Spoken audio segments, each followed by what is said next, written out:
Assalamualaikum warahmatullahi wabarakatuh. Jumpa lagi dengan saya Hadi Perto di channel yang membahas dunia kuliner dan dunia servisan. Nah, di depan teman-teman ini ada sebuah data ya.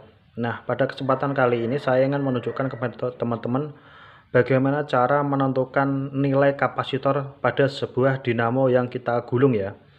Nah, data ini sangat penting. Kenapa? Karena kalau misalkan kita salah memasang kapasitor yang nilainya tidak sesuai dengan standarnya, maka dinamo itu ampernya akan tinggi dan itu akan menyebabkan dinamo cepat panas dan mudah terbakar ya. Nah, ini adalah sebuah data yang saya kumpulkan dari pengalaman dan beberapa data yang saya kumpulkan dari bongkaran-bongkaran dinamo. Nah, ini sudah saya temukan datanya dan ini saya ingin menunjukkan kepada teman-teman ya. Nah, data ini sangat akurat dan memiliki toleransi plus minus 1 mikrofarad ya. Ini khususnya digunakan pada dinamo mesin cuci ya, baik itu dinamo pengering maupun dinamo pencuci atau washing mesin ya. Nah, ini patokannya adalah kawat email tembaga yang bagian starting ya. Ini adalah nilai besaran diameter kawat email tembaga yang bagian starting ya. Jadi untuk menentukan nilai kapasitor yang menjadi patokannya adalah kawat startingnya. Kenapa? Karena kawat starting itu biasanya ukurannya lebih kecil daripada kawat running ya. Kalau running itu biasanya ukurannya lebih besar, sedangkan starting itu umumnya ukurannya lebih kecil namun lilitannya jumlahnya lebih banyak. Nah, itu kita menjadi patokan dalam menentukan nilai kapasitor pada sebuah dinamo mesin cuci ya. Nah, oke, ini adalah sebuah data yang berhasil saya rangkum. Untuk kawat email tembaga dengan ukuran 0,20 ini memakai kapasitor 5 mikrofarad ya. Ini adalah simbol mikrofarad ya. Nah, kemudian kawat dengan diameter 0,25 mm dia memakai kapasitor 6 mikrofarad ya. Nah, kemudian naik lagi diameter dengan 0,30 mm itu memakai kapasitor 7 mikrofarad ya.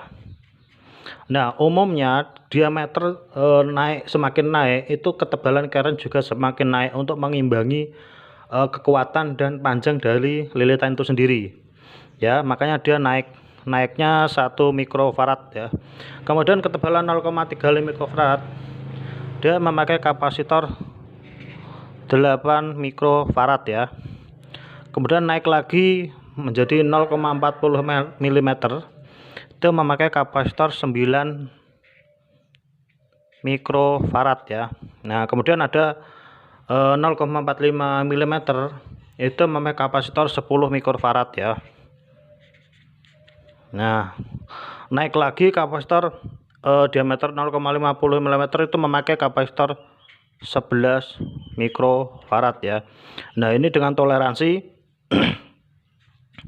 plus minus 1 mikrofarad ya. Jadi misalkan teman-teman menggunakan kawat 0,20 mm, kalau tidak menemukan 5 mikrofarad itu bisa memakai kapasitor maksimal 6 mikrofarad atau di bawahnya 4 mikrofarad ya. Kenapa? Karena tegangan di Indonesia itu naik turun, jadi ada toleransinya. Ini toleransinya untuk kawat 0,20 sampai 0,50 itu toleransinya 1 mikrofarad ya. Jadi ini berada ukuran di tengah-tengahnya. Ini khusus untuk kawat email tembaga.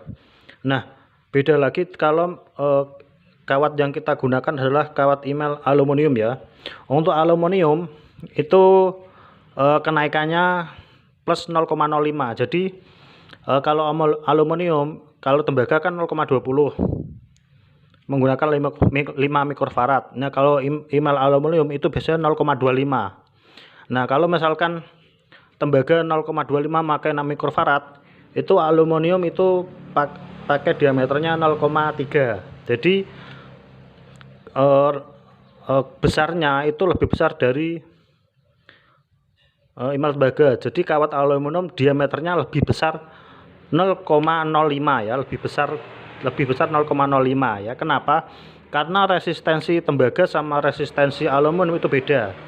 Resistensi aluminium itu lebih tinggi daripada resistensi tembaga, sehingga besarnya itu juga beda kalau menggunakan kawat email tembaga atau kawat email aluminium ya.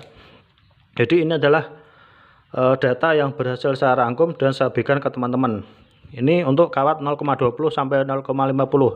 Ini biasanya dipakai di dinamo mesin cuci, baik itu dinamo pengering maupun dinamo pencuci ya.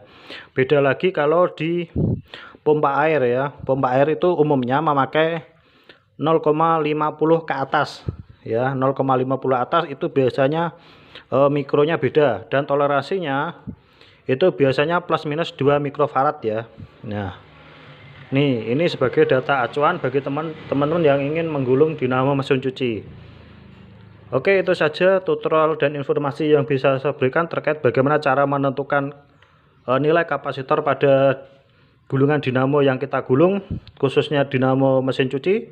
Semoga tutorial ini bermanfaat. Jangan lupa like, comment, subscribe, and share. Sampai jumpa di tutorial service berikutnya. Dadah.